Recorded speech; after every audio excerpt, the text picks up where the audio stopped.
There are certain patterns that cause people to be fulfilled, to be happy, to fit, to be strong, to feel alive, to be vibrant, to have passion in their life, to do well financially, but even more importantly, emotionally, psychologically, spiritually, in their health and their relationships.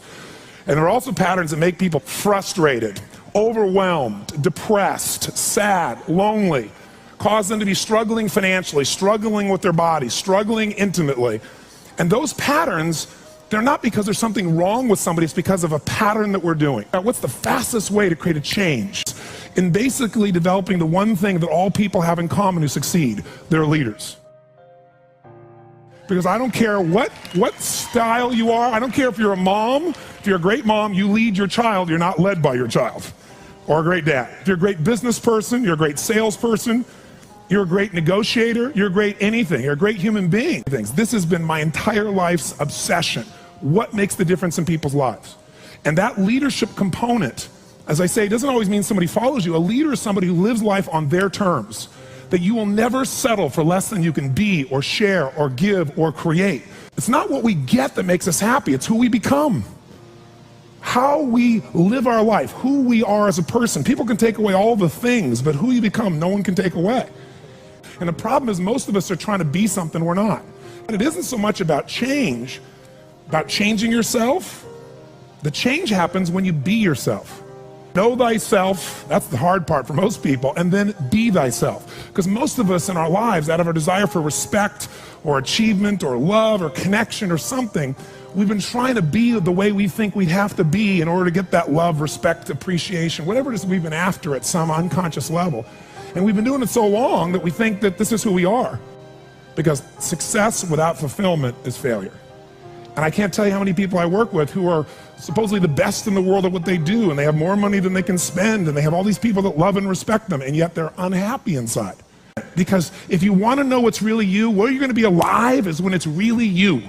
And you may even think you know who you are because you've been living a certain way, but I'll tell you how you'll know. You'll feel euphoric, you'll feel strong, you'll feel unlimited, you'll feel free.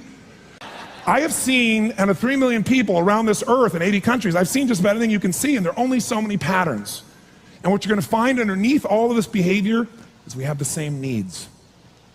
When you understand what those needs are and which ones you're focusing on, you start to understand why people do the crazy things they do, including you and I. And you begin to understand, hey, there might be a better way to meet my needs, and I don't have to get caught up in this game of stress and frustration and upset, or I could really help this person I care about, because I could see what's really going on. Part of what we want to accomplish here as leaders is we want to become practical psychologists. We want to understand what's really going on so we can help, so we can make a difference, so we can transform. So yes, of course you can do better in your business, because the more you understand about what people need and want, the greater you're going to be, the better manager, better leader, the better mom or dad, the better friend. And there's a better you that's available when you understand what's driving you. But most of us are running patterns over and over again, and we want to free that up. To free it up, we got to break the pattern. We got to do things that are different. So we're going to do something different. I'm not here because I believe in positive thinking. If you think that's what I believe, you don't know much about me. I'm not one of those people that believes you're supposed to go to your garden and chant, there's no weeds, there's no weeds, there's no weeds, there's no weeds. There's weeds right there. All right, that's what I believe. Here's what I believe. I believe that if you really want to be effective, you got to tell the truth.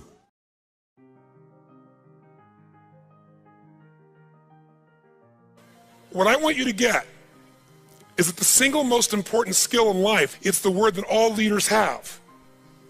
What would that word be? Influence. What changes companies is leaders. The only way to change a company is leadership. If I want to change a company that I own and I want to make a shift in that company, the number one thing I'm going to do is shifting leadership. That might be taking leaders to a different level. That might bring new leaders in. That might be new leaders of new voices with new perspectives, with new skill sets, new directions, but we need to take things to another level. Leaders solve problems and leaders maximize resources. If you're going to solve problems, you can't do it yourself or it would already been solved. You have to get others to help you to do it. That requires influence. True? If you're going to get people to maximize resources, that requires influence. If you're going to get people to partner with you, provide you resources, capital, suppliers, anything, that requires influence. If you're going to have an impact on your kids or your community or the world, that requires influence. There is no more important skill of leadership than influence. And yet most of us think of it like selling, and as a result, we don't master influence. So I'm not here today to try and get you to become a master of influence in 45 minutes or so of my chatting with you here, because we have so many of the speakers. This is the area of life I am most focused on. Because I know that if you can't influence, you can't lead. But if you can influence powerfully, intelligently, with integrity, there's no limit to whatever you can envision and what you can make real. And if your influence becomes not just you as the influence, but you're able to influence systems, people, company, culture. If you can turn other people into influencers, now whatever you vision about can be made into a reality. And so as a skill of influence, we got to ask ourselves, how many agree leaders are what change companies? Raise your hand if you agree with that, say aye. Aye. And leaders' number one skill is influence. If you agree, say aye. Aye. But then the question becomes, how do you influence? How do you influence consistently with integrity? You can influence many ways. You can do it without integrity. But the good news is we live in a world today where whatever you do, it's transparent to the world, because there are no secrets anymore, are there? Try to have a secret today, bless you. You can forget the secret. With the internet, with the culture we have, with the way the world is today, there are no more secrets, and whatever you think is still possible to keep secret, give it 3 or 4 more years and it'll be impossible. Every phone call you make is recorded. There's no single phone call that goes in and out of North America that they don't have a recording of, and they can search by word, by tone, by tempo. They can even recognize voices now. There is no such thing as privacy. Everything you've ever put on the internet is there forever, and people know it and can search it. The way you write is searchable now. You can not sign your email, you can put it on somebody else's email, and the structure of your language and the way you influence things can be studied at this level.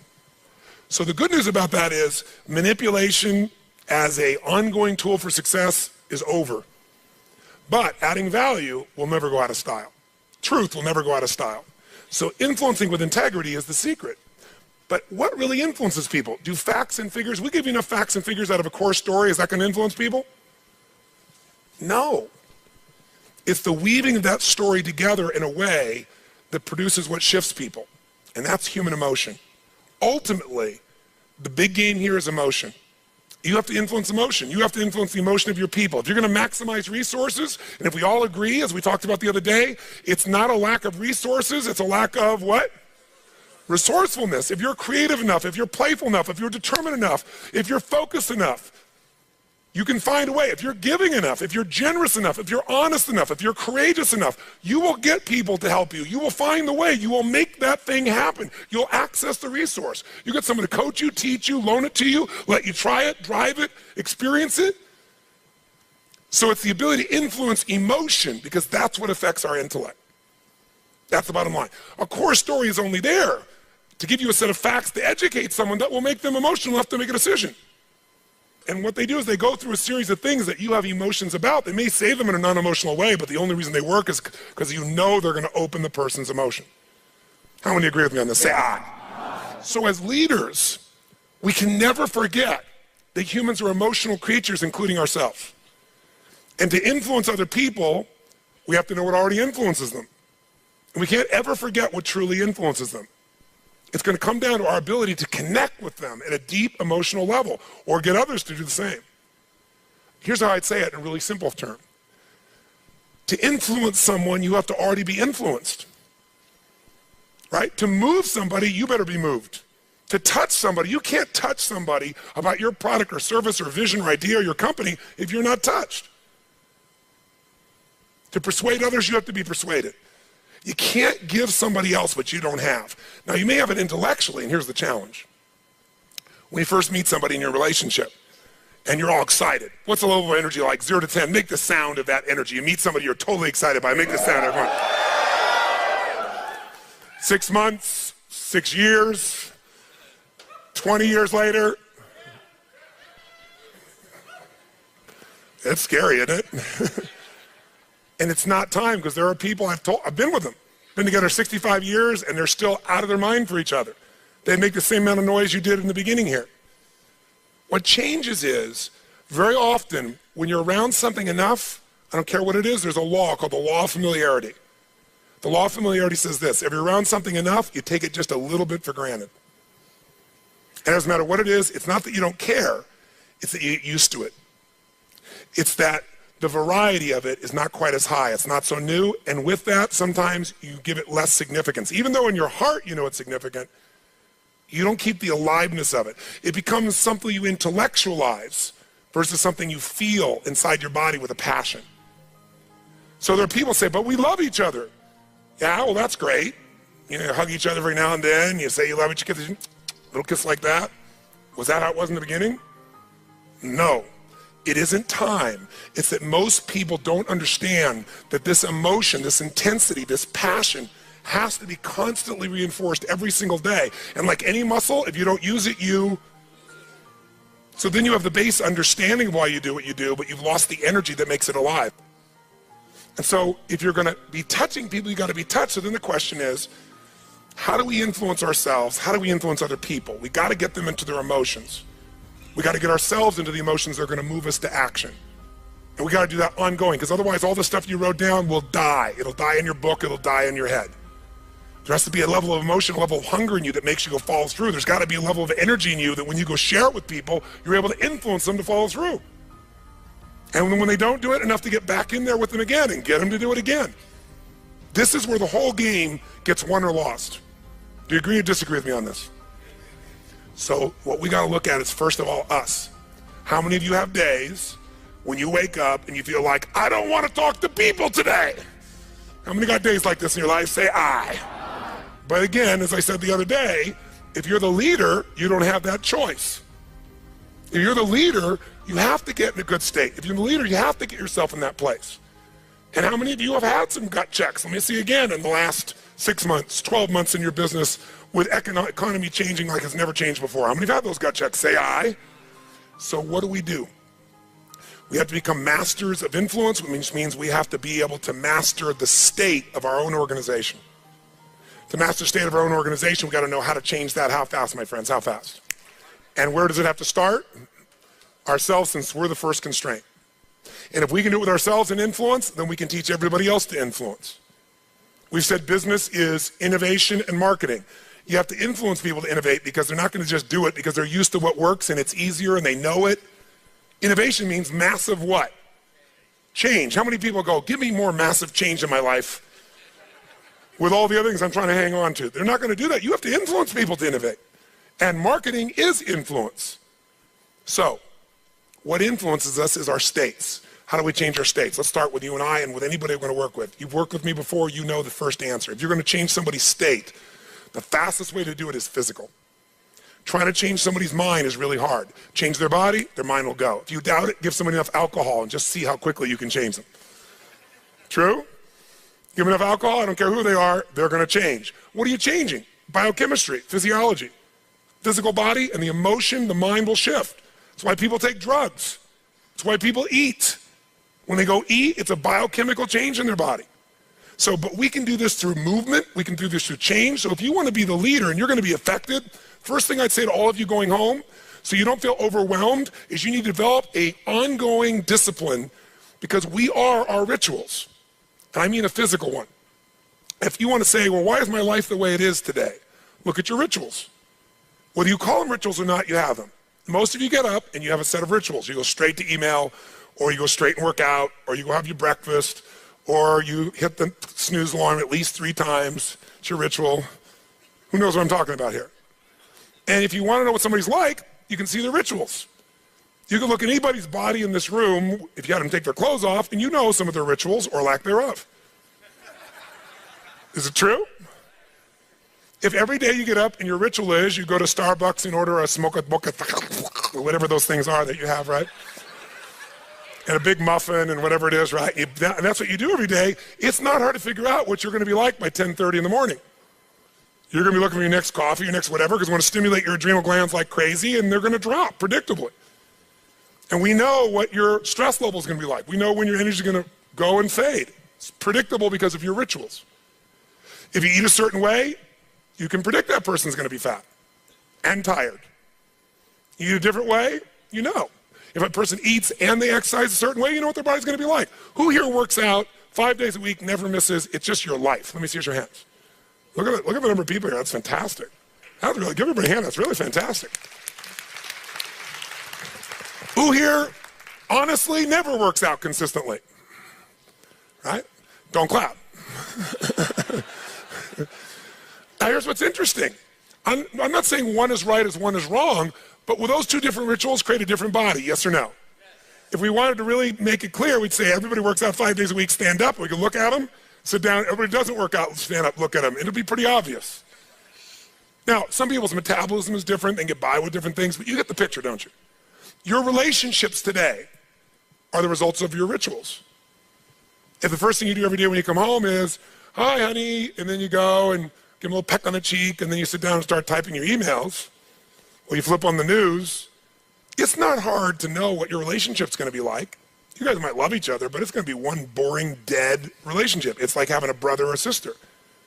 But if your new ritual was, and you just, in the beginning, you made it a ritual. You just made it for fun. You say, every day when I come home, the minute I'm gonna do is I'm gonna yell my husband or wife's name, or sometimes my wife's a little crazy, so I go, Lucy! I'm home, and then we both go running. Wherever she is in the house, wherever in the house, we go running full speed like lovers that haven't seen each other in 6 months. We do it, ask my assistant, all the time. Now, not every day, but it's our ritual to this process, right? It's just a crazy thing. Thank you. Thank you. I appreciate the hand, but that's not why I'm telling you to do this. I'm telling you this because I want you to create yours. Because when you do that and you're playful and crazy, and you do that on a regular basis, like you can't wait to see each other. And the biggest ritual that we have besides physical, and by the way, let me just say to you this, when you go home, if you want to transform your business, transform you by creating first, if you don't already have one, a set of physical rituals that you're not gonna miss. I don't care if it's 3 days a week, 4 days a week, something that's gonna make you physically strong, because in a place where there's gonna be a lot of fear, the way you deal with crisis is number one thing you should do is feed your mind. And you're doing that. Get yourself new answers, immerse yourself in new environments, get new voices, have new perspectives, ask some new questions. Isn't that what we've been doing here? Right? And we're doing it together and bringing all these people together. I basically, to create innovation in your life and marketing, I've assembled here 19 people. You assemble 5 days of your life, and we're just rocking day and night. It's the total immersion of what I taught you in innovation. It's really what it is, but this got to continue. For it to continue, though, we've also been managing your state to a great extent. Right? Most of you don't go home and 4 or 5 days a day start clapping like crazy and screaming and shaking. You don't do that yourself. Right? And so some of you are going to go like, wow, it doesn't feel the same as at the seminar and stuff. You know, I'm back here by myself and my people aren't doing this. But some of you will go home and initiate this. You're going to have your Physiology 5, your 5 minutes of physiology shift, once an hour, once every 90 minutes, or no more than once every 2 hours. You're going to start your morning with everybody. You're going to bring in and get some little audio clip of something from a movie or something that blasts across, the room, and have everybody stand at attention. You're going to do some crazy stuff if you're smart. Go over Zappos and see what they do. They got the most crazy stuff going on there. All the stuff that I do in seminars, they do every day at their location with their people. And people can't wait to get to work and they're in a certain state.